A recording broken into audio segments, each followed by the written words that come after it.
What's up, Dragon Brood? As always, when we go into a new standard, everybody's looking for cheap, different, decks that they can play. But almost always, there's some group that comes back to playing just Mono Red Aggro. And don't get me wrong, we have another cool Mono Red Aggro deck we put up. That's Dwarves and Dragons, which looks really sweet and it's probably super fun. It might even be a solid deck.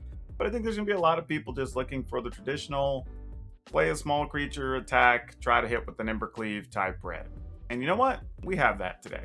So nothing wrong with that, and nothing wrong with the deck. We're just going to give you an option here, talk about it, see what things from the new set we can squeeze in there, and see what we can make work. Before we do that, please remember to like this video because that helps it get in front of more people. Hit the subscribe button and help me grow my community. And then hit the notification bell so you get notified every time I have a video up, because we're going to start doing daily gameplay videos of all these 20 plus decks, 23 decks, whatever, 25 maybe, that we put up for Kaldheim. So anyway, lots of content incoming if you want to check it out. But for now, let's go take a look at just a traditional mono red deck using Kaldheim cards. Okay, starting from the top, we actually can't play without Fervent Champ if you're playing a mono red list. This is the best one mana thing you could be playing. They pump each other up. They have first strike. Just a lot of good things going on here. Speaking of first strike, one of the other things we're playing here, and I'm going to skip over the other card just for a second, but we are playing Dragonkin Berserker. And this was kind of a tough decision, deciding if we wanted to go with more one mana things or not. It was kind of a tough decision, decide if we want to do more one mana things or not, or play more two mana things and move up the curve and try to take advantage of stuff.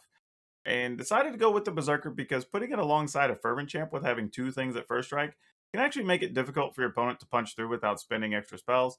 Plus, this gives you a little bit of late game reach. You know, if you don't draw one of your Embercleaves or your Torbrand or whatever, it's like, well, you can attack and just make a dragon, right? That's the thing you're going to be able to do.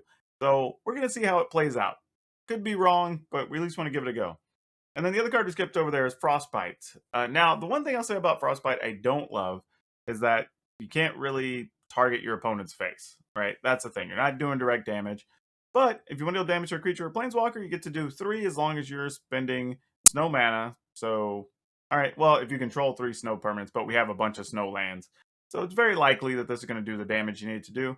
And even if you have to use it on turn 1 or 2, it's not a big deal. Then it's just a shock when you're trying to hit a creature or something with it. So should be pretty good all around. Still leaning on good old Robber of the Rich. Again, has haste. You're going to be able to play cards out of your hand faster, so you're going to get some free cards from your opponent. Like, nothing wrong with this card. And again, it has reach, which is really nice. And we're pairing that also with Rimrock Knights as a way to pump up these other creatures, especially when you have 2 sets of first strikers. You know, Rimrock Knight starts to look really good because it makes it hard for your opponent to decide what to block with, which we really, really appreciate in this list. Then we're playing a full set of an Axe because the card's just good. I mean, I don't know what to say about it. It's almost always going to be a 4 power plus whenever you're getting to attack. You're going to make some extra tokens when stuff dies. Like, people have to exile it in some way, really, to not give you a benefit. So no complaints about that card. And it does make sometimes your Embercleaves that much more powerful whenever you go to cast them.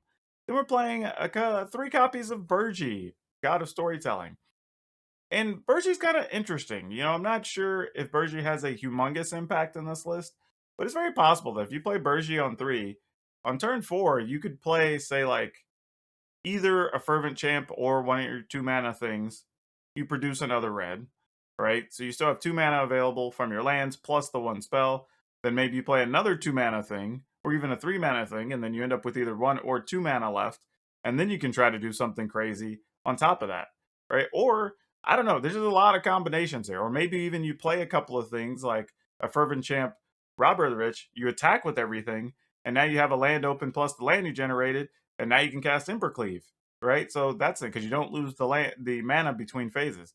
So lots of cool stuff you could do with Burgi in this list. And then the backside just lets you discard a card, you remove the top couple cards, and then you can play them till in their turn. And that's good too. So if you get late game and you just have lands, it's just like, well, cool, I'll just ditch this land and see if I can find some haste creatures or a burn spell or whatever, right, to get at my opponent.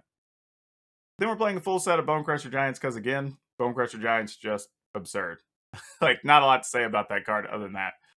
Then we have a couple of Torbrands.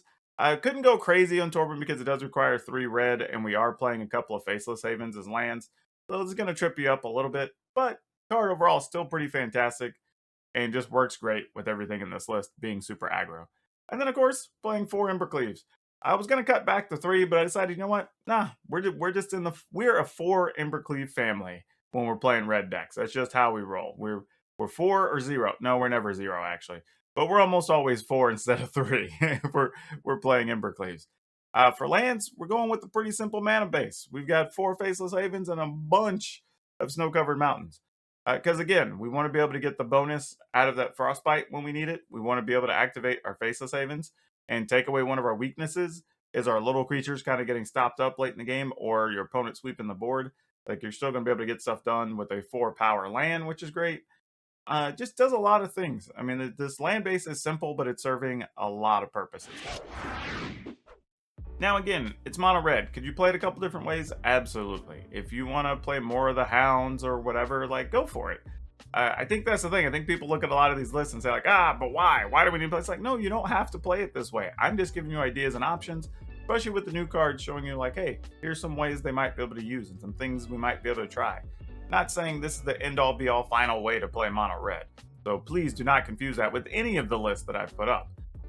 Even then, to some extent, these are largely how I like to play decks or like to play certain cards. And that affects a lot of things too. So feel free to customize, season to taste, whatever you want to call it. Make it the way you want to make it. That's what you have the freedom to do.